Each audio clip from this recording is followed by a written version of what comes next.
I cheated on my girlfriend and I regretted it. I used to think cheating was something cruel people did. Weak people, cowards. I never imagined I would become one of them. Maya trusted me completely. That was the dangerous part. She never checked my phone. Never asked suspicious questions. Never wondered where I was. To her, love meant trust, and she gave it to me without hesitation.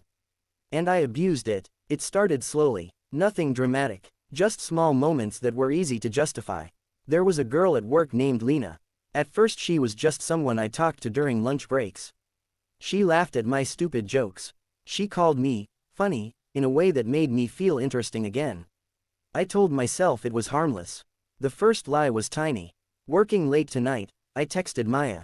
She replied almost immediately, "Okay, don't forget to eat. I left food in the fridge for you. Love you heart." At that exact moment, Lena was sitting across from me at a cafe.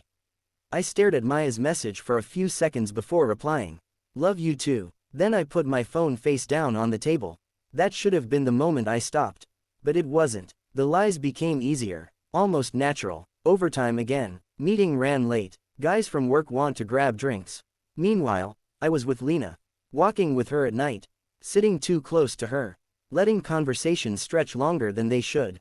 The worst part wasn't the cheating itself. It was the audacity because I didn't feel bad, even slightest. It feels right. One night, Maya called me while I was with Lena. My phone lit up with her name. I remember Lena glancing at the screen. "Your girlfriend?" she asked. I hesitated for a second, then answered the call. "Hey, babe," I said.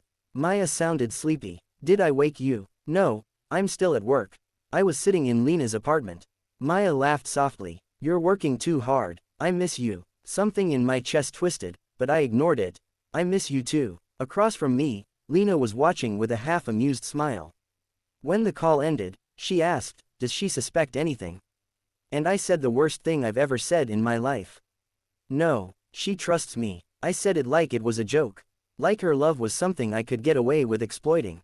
Weeks turned into months. I lived two lives. With Maya, I was the loving boyfriend. I kissed her forehead. I told her about our future. I held her hand while we watched movies. With Lena, I was someone else entirely.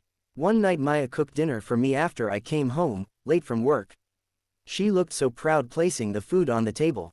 "I tried a new recipe," she said excitedly. While she was talking, my phone vibrated in my pocket. A message from Lena. "Miss you already." I felt it buzz against my leg while Maya smiled at me.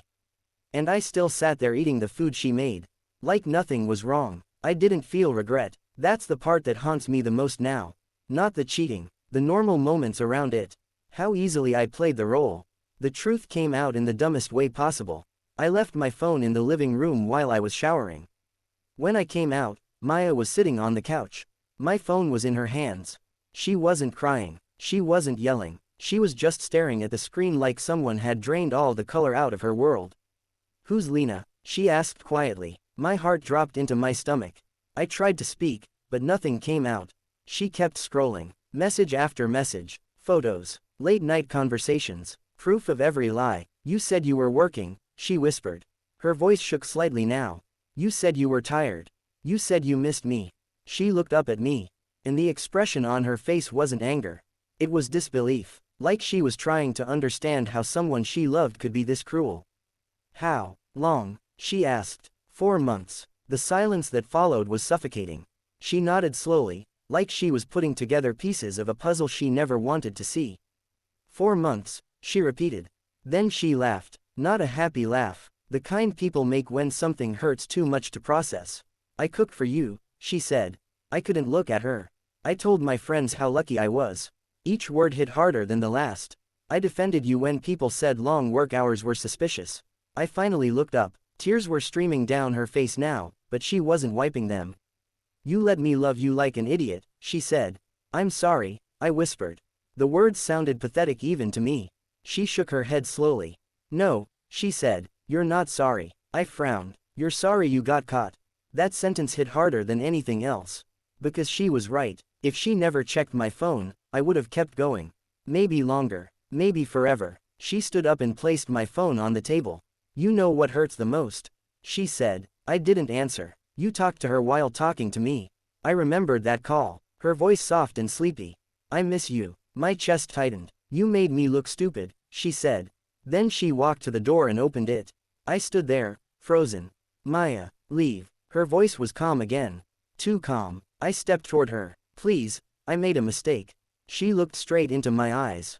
And for the first time since I met her, there was no love there. Just disgust. A mistake is forgetting an anniversary, she said. You betrayed me for 4 months. I had no response, so I left. The door closed behind me. A few weeks later, I heard from a mutual friend that Maya told everyone what happened. And honestly, they hated me. Not quietly, not politely. People stopped inviting me to things. Friends avoided me. Some of them sent messages saying I was a terrible person. At first I felt angry, embarrassed, like my reputation had been ruined. But then one night, I looked through old photos of Maya on my phone. Her smile, the way she leaned on my shoulder, the way she looked at me like I was the safest place in the world. And I finally understood something. Everyone was right. I didn't just cheat. I took someone's trust, someone's love, someone's belief in me, and treated it like it meant nothing. If anything, the truth is simple. I didn't just deserve to lose her. I deserved the way everyone looked at me afterward.